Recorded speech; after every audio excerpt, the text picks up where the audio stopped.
कहे बर्तमान पुणी राज्य सरकार जो ओडिया रे नामफल चलता पुणी एबे गोटे घोषणानामा है पुणी समस्ते ओडिया रे नामफल लिखे कौन आपण कहे एवढा प्रहसन 1977-78 मसीह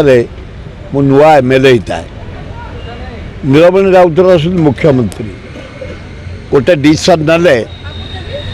जेते बोर्ड सब ओडिया रे हबो ऑफिस ऑर्डर ओडिया रे हबो टाइप फाइप सब इंग्लिश नहीं ओडिया रे हबो भारी जोरे पब्लिसिटी हला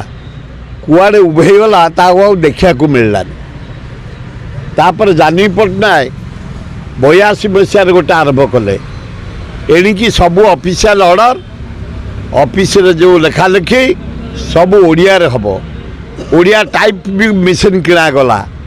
सेक्रेटेरिएट डायरेक्टर चारिआडे जिला ऑफिस रे ओडिया टाइप है ओडिया रे ऑर्डर हला से 6-7 मास पर कुआडे चली गला कोठी आ ओडिया रो गंध भी मिललानी आए स्वाभिमान ओडिया में जदि आंतरिकता अच्छी ताले ओडिशा रे टाइप करिया पड़िबो ओडिशा ऑफिस ऑर्डर करिया पड़िबो ओडिशा रे बोर्ड चेंज करिया पड़िबो किछि करा पड़िबो से किछि नाही कि जदि प्रकृत में देखिबा आमको ओडिशा बाहर को गले हिंदी दरकार इंग्लिश दरकार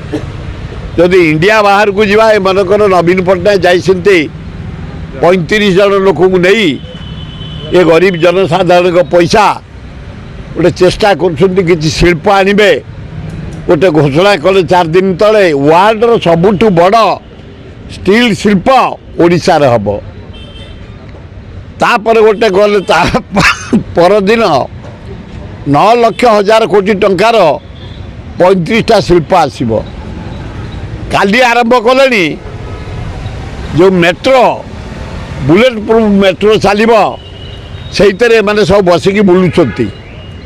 भल होटेल रोचंती भल खाऊंट भल पीउंट जेते टूरिस्ट स्पॉट जापान बुलुंट खाली गोटे विवृत्ति दौरान एत 1000 कोटी टंकार शिल्प जीव ओडिशा रे हबो आए मेक इन ओडिशा कल तमें ओडिशा रे टाटा बिरला बजाज समस्त डाकिल शिल्पपति गोटे कमर्शियल भी हो पारानी जाने पड़ता कहला 80 मसीह 1000 दिन 1000 कोटी 1000 शिल्प आज जाओ चंद्रशेखरपुर रसुलगढ़ देख जगतपुर देख।